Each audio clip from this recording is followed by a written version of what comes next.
So when is a Strat not a Strat?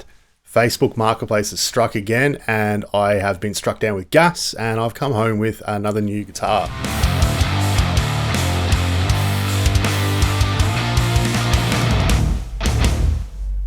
Sorry it's been a while, but we're back for another video today. I've picked up a 80s Japanese Strat with the Fender hardcase for under $1,000 in Australia, which is basically unheard of. So steal the century. Very happy with it. But is it truly a Strat? Because it looks like a Strat. It's got a trem, pickups, happy days. It all looks Stratish.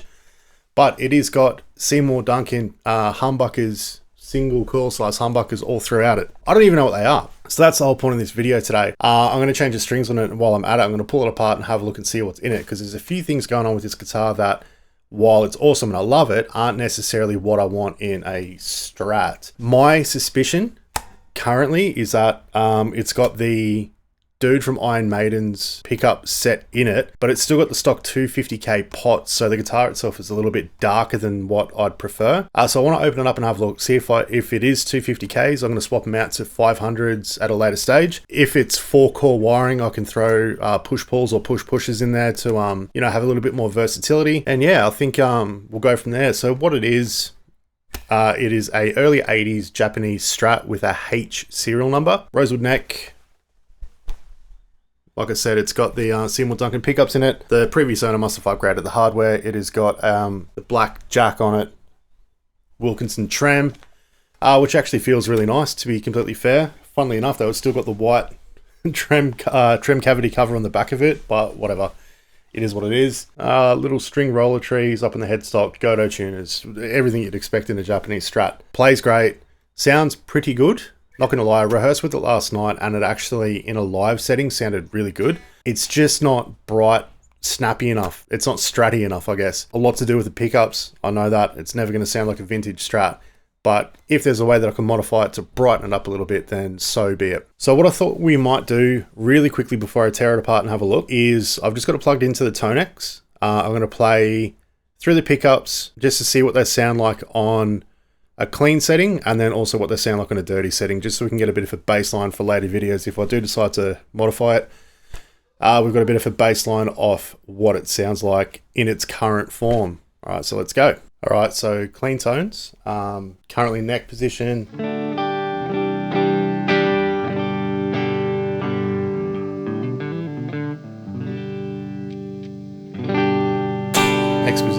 Next position down.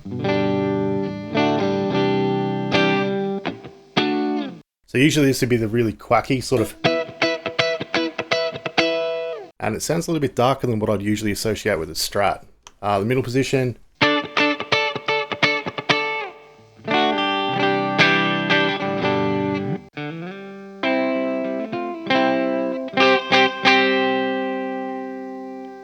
Next position down.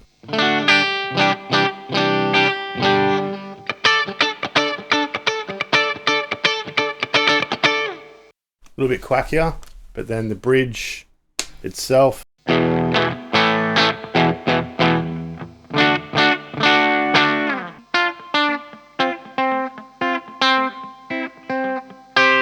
So the bridge is plenty quacky. But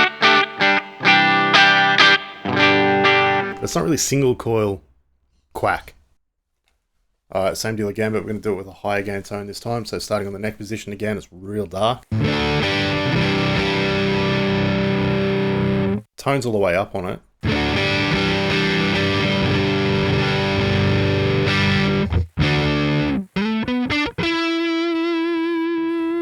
Next position down.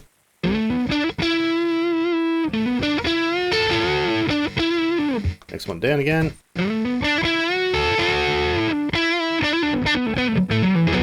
Next one down again.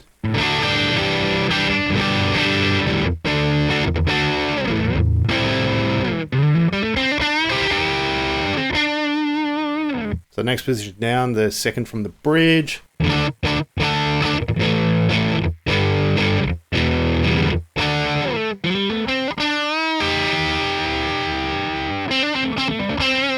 And then finally the bridge. I mean, the bridge sounds awesome.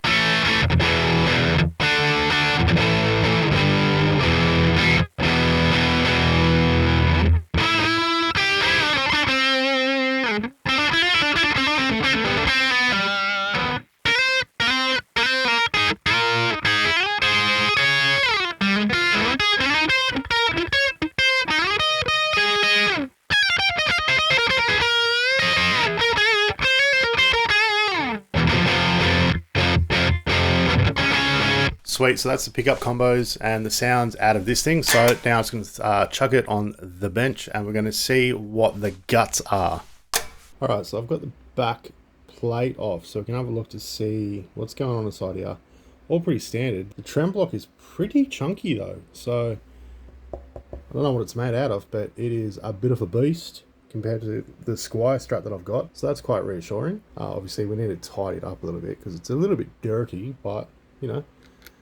Next, we'll pull the neck off in a second and we'll see what the serial numbers on the body, if they match the neck. Fingers crossed they do, and I haven't been sold a fucking dupe. Sweet, so then on the back of the neck, ST362V, which matches the model. Alright, so the neck pocket's got an F stamp in it. From what I can tell, looking online, there's not a hell of a lot of, you know, neck off body shots of this vintage sort of Japanese Fender. But a few of them do have these letter marks in it. The paint color on the neck pocket does correspond to what's on the neck as well, so that's reassuring. But for now, we're going to take the pick guard off and see what's going on underneath. Alright, so the guts are open. And what I think we've got is a full Seymour Duncan pick guard. So 250k pots all around. It's going to be hard because there's wiring looms everywhere. Interestingly, each one of the three pickups is 4-core, and they've been crimped off so they can be unsoldered and put onto like push-pull pots or push. I'll probably go push-push just because it's easier. Bridge pickup SCR1B. It is a Seymour Duncan cool rail. The middle is a little 59, and then the neck is a Hot Rails SHR1N.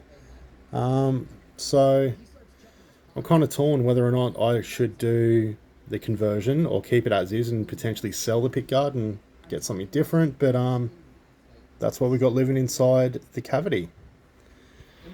The cavity itself is all red. No signs of a refin. Happy days, Dakota red. I've given the fretboard a bit of a lemon oil and a bit of a clean up, so that looks all pretty now as well. But while the pickguard's off, I might give it a little clean underneath it, stick it all back together and get it restrung, and then that will be that. Alright, so we are all strung up again and all tuned. Happy days. Now, the big issue that I just faced with restringing this bitch is nothing to do with the guitar itself. It is this monstrosity. So I usually run 10 to 46s on any guitar that is standard tuned. And I went to put the 10 to 46s on this. It's a 3-pack I bought a couple months ago. I've gone to put them on. I've put E, A, D, G, B strings on. I've pulled the E packet out. No string in it. That's a bit weird. Pulled out a second E string. No string in it. Bit weird. Pulled out a third E string. No E string in it. Super weird. Pulled out a fourth and fifth 10 gauge string packet out of a 3-pack. No E strings in anything. Luckily I had a 9 to 42 3-pack.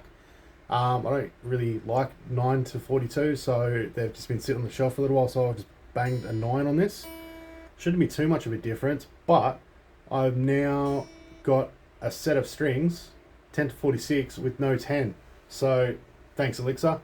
But I'll be calling the guitar shop that I bought them from tomorrow to figure out if that's happened to them in the past, and maybe they'll sort me out with a different set of strings or something, which would be nice. But anyway, 80 Strat, under $1,000, American loaded pickguard in it, Seymour Duncans, it's all coil tap. I'm gonna do a bit of research to see if I can find any sound samples of what these sound like with 500k pots, which shouldn't be too difficult, and then make the call on what I should do next. What do you reckon? Should I go and coil split everything with 500k pots, or should I just throw some proper Strat pickups in it and be done with it? Also, have you had any dramas with Elixirs before missing strings out of their multi-packs? Pain in the ass. The nearest guitar shop for me is about a 25-minute drive away, which isn't too far, but it's nowhere near where I need to go on a day-to-day, so pain in the ass. But anyway, see you next time.